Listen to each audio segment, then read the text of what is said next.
atentos, atentas, tomen nota, busquen papel y lápiz, porque vamos a aprender todos y todas a entender cómo funciona la cubierta de techo a través de estas geniales recetas de la magíster especialista Flavia Pesolo. Buenas tardes, Flavia.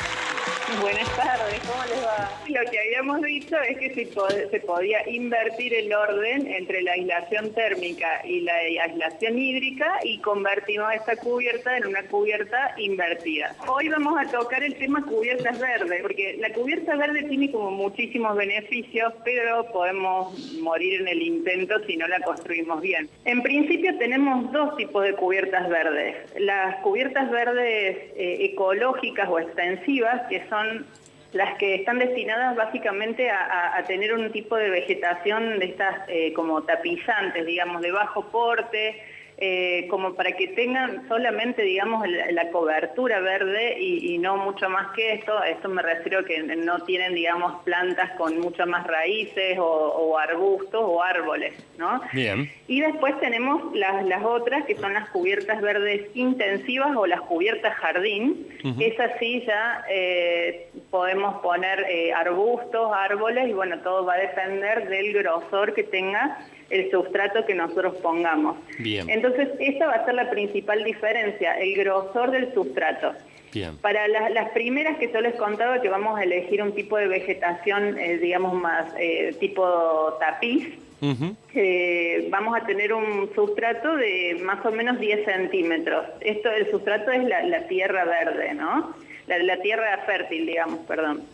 Y después para las cubiertas intensivas ya vamos a tener un sustrato de más o menos, o sea, más de 20 centímetros y puede llegar hasta 1 metro dependiendo del tipo de vegetación que nosotros pongamos. Obviamente todo esto se tiene que estudiar previamente para ver qué especies ponemos y hasta dónde estamos dispuestos, digamos, porque esto también obviamente la vegetación tiene su peso y ese es el segundo problema, que en realidad no problema, claro, si uno lo diseña previamente, hay que tenerlo en cuenta, ¿no? Esa es la diferencia entre una y otra. Las extensivas o tipo tapiz no llevan casi mantenimiento. Una vez que ya logró la vegetación agarrar, como quien dice, ya después se mantiene sola, digamos, con la misma tierra que nosotros le hayamos puesto y las lluvias que puedan haber en ese tiempo, digamos, no hace falta mantenimiento. En cambio, las otras, las tipo jardín, obviamente necesitan todo el cuidado que tiene cualquier jardín que nosotros podamos tener en nuestra casa. Poda, corta de césped, riego. Así que bueno, esas también es otra de las diferencias entre una y otra, como para tener en cuenta y que vamos a diseñar. Por lo general, las intensivas se utilizan, que hemos visto, por ejemplo, sobre estacionamientos que están en subsuelo, y entonces toda la parte de arriba es un jardín y está sobre la cubierta del estacionamiento, digamos. Claro. Suele pasar esto en obras de arquitectura como muy características y puntuales, ¿no? Esto casi no lo vemos en una vivienda, por ejemplo. Claro. Y las otras, las tipo ecológicas o extensivas, sí es como más viable hacerlo en una vivienda o en una terraza medianamente chica, digamos, de un edificio. La otra diferencia es el tema justamente de los pesos. Si nosotros sabemos que en una vamos a tener más peso que en la otra, también tenemos que diseñarlo y tener en cuenta, porque tampoco podemos agregar peso a una estructura que no fue calculada para tal fin. Claro, claro. Para que tengamos una idea de qué estamos hablando, una cubierta extensiva, o sea, de las más pequeñas, con una cobertura de más o menos 10 centímetros, estamos hablando que vamos a tener una carga por metro cuadrado de 450 kilos por metro cuadrado. Lo cual es bastante importante porque estamos duplicando la carga de la estructura de una losa normal, digamos, de viguetas, tiene más o menos ese peso por metro cuadrado. O sea, tengamos en cuenta eso a la hora de diseñar la estructura.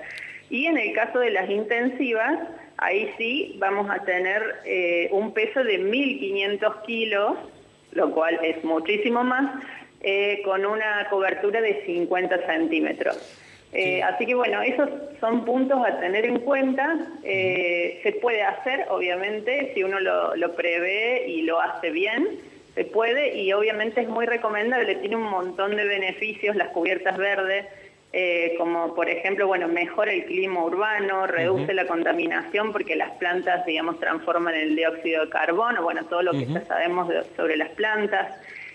Además incrementa la retención del agua, y esto ayuda no solamente en la descompresión de los desagües pluviales, que por ejemplo en Córdoba es muy grave. Esto ayudaría muchísimo a reducir el agua que se va a los drenajes, y esto no es solo beneficioso para los drenajes en sí, sino que esta agua que viene directa de la lluvia es retenida, digamos, por el vegetal, y no la perdemos, porque cuando se va al drenaje se contamina, claro, lo sabemos, y entonces al ser retenida en esta cubierta verde contribuye a un buen ciclo del agua, ¿no?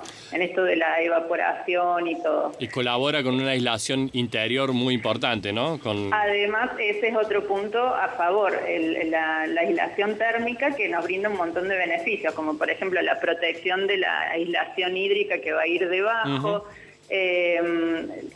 Obviamente vamos a reducir el consumo de energía porque vamos a reducir el uso de calefacción y acondicionamiento, sí, de aire acondicionado, entre muchos otros beneficios. También el hecho de convertir, digamos, reducir las superficies radiantes, que esto afecta mucho al calentamiento global, obviamente. Así que bueno, como recomendación es muy recomendable siempre y cuando la hagamos correctamente. Continuamos en la próxima columna, no se la pierdan. Muchas gracias, Flavia Pesolo, en el consultorio de arquitectura. Un beso grande a todos ahí en el piso. Chau, chau. Chau, chau.